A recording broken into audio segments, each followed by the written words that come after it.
Alright, I'm Sean Phillips, the Director of Faculty Development, back here with another tutorial video for you.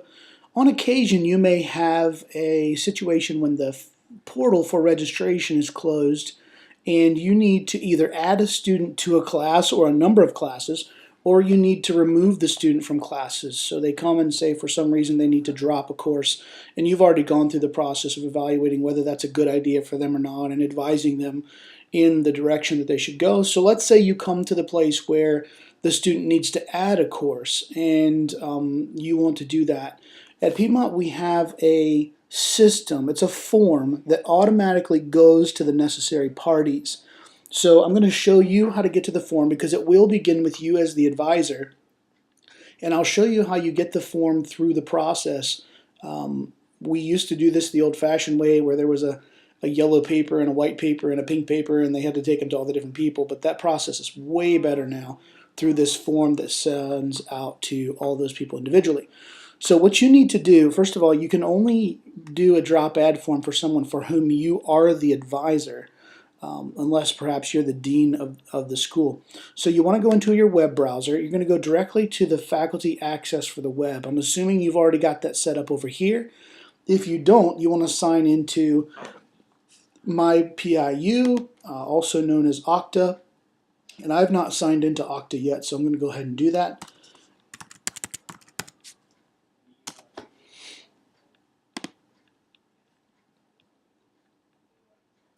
Alright, it'll automatically enter my information for the faculty portal. And then the first place when you're on the faculty portal that brings you is typically this screen that says My Classes. Now, if you look over on the left-hand side here, there's a section called Announcements. Now, under Announcements, it's typically not actual announcements. It's a repository for us to keep certain things. And so a couple of things just for you to note here. This form you would print out and turn in if someone wanted to change a degree. So if they were changing a minor or changing their major. This one has the latest course schedules on it. But this is the one we're looking at for it right here. It says drop add form. So we use the same form to drop courses and to add courses. So you'll click on that and it brings up this form. And typically that's not the right size of the screen. That's fine. You can scroll back and forth, or you can enlarge it if you want to. And across the top here you've got students' names. So just for the sake of our demonstration, we're going to add Andy Kareen, which some of you know as our Blackboard liaison. And I'm going to add his email address here. Now, this is what's called a dumb field. That means that if you do not fill it, excuse me, I put the old email address on there. If you do not fill it out correctly, it will not know that you did not fill it out correctly. So you need to make sure that you have the right email address in there. We're going to add him to a summer course, and it'll be this summer. Now you can see here courses dropped and courses added. So we're just going to type in this field, demo added course, and we'll give it a generic course number. That'd be a room number. It'd be CE 999. That'll make sure that everyone that gets this knows that it's fake. And I'll put myself in there as the professor, and we'll select here the time that it is. If it's a main campus class, or if it's online session 1 or 2 in the summer or during the semester, or if it's a module. Typically, especially for undergrad, you're going to be working amongst these three. We'll say this is a main campus class, not an online class. We'll use that as our only course added. And then down here we're going to say when the effective date is of the drop add. If a person emailed you a week and a half ago asking to drop a course, and for some reason you're just now getting around to it, which is kind of a long time to just be getting around to it.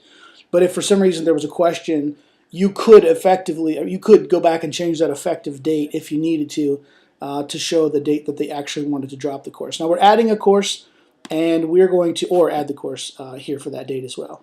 We're going to add 3 hours. Say this is a 3-hour course that we've added. He's not dropped any. Hours changed to audit or none. The reason for the change, this is just late registration. Now you can put anything in that field that you want to that's going to be good information to get to the other folks.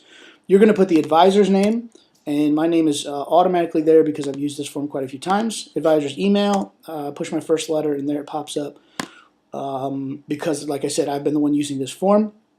Comments, though I don't have to have comments. If you have reservation, you might say that here. The person wants to add this course, but it brings them up to a really high number of hours.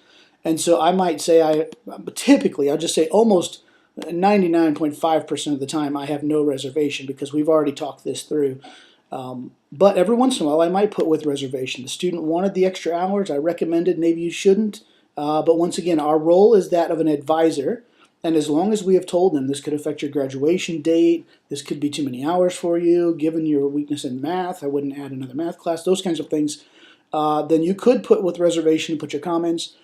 Typically, I've gone through the whole process with a student, and like I said, almost all the time there's no reservation.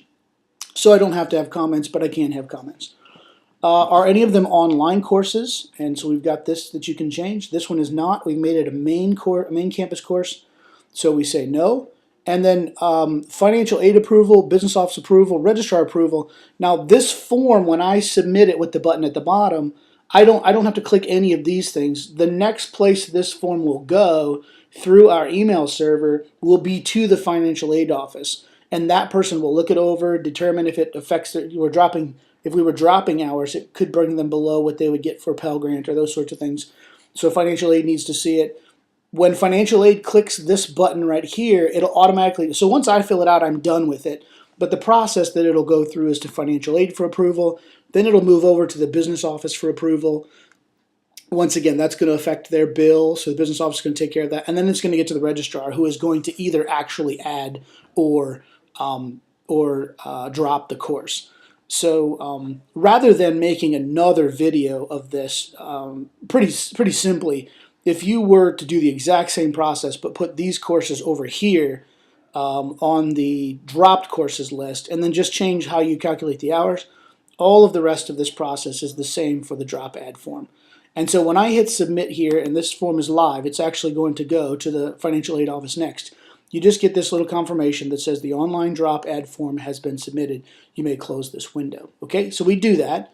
Now there's an email that leaves from here and goes to the student because we put Andy's email address at the top, and it tells him that a drop add form has been submitted on his behalf by his advisor, and it'll have my name on it.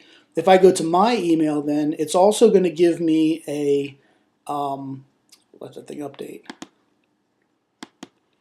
So it's going to give him a primary email that will say that a drop add form has been submitted on your behalf.